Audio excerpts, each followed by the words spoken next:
Ką labai svarbu žinoti susirgus gripu? Gripo sezonas tikrai įsibėgėja, vis daugiau ir daugiau sergančių kreipiasi į gydytojus pagalbos.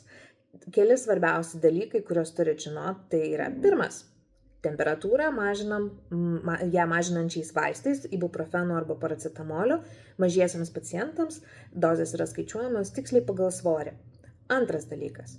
Geriam labai daug skysčių, dėl to, kad jų daug netenkame, dažnai kvėpuodami, daug prakaituodami ir be skysčių tiesiog neturės galimybės organizmas mesti temperatūras.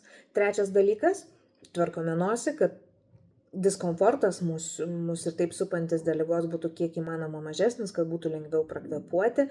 Ir paskutinis dalykas, ką noriu, kad išgirstumėte, tai yra vaistai nuo gripo. Vaistai nuo gripo yra skiriami tik tokiu atveju, jeigu gripas yra nustatomas ir paskiriami gydytojai išrašant receptą. Dėl profilaktikos kitiems šeimos nariams mūsų klinikoje pagalba mažyliui pasitarus su gydytojais infektologais yra nuspręsta laikytis principo, kad profilaktika kitiems šeimos nariams nėra skiriama, nebent šeimos nariai turi kažkokių tai gretutinių rimtų ligų. Kitu atveju vaistukai skiriami tik tada, jeigu šeimos nariai sukarščiuotų. Būkite sveiki, laikykimės visi.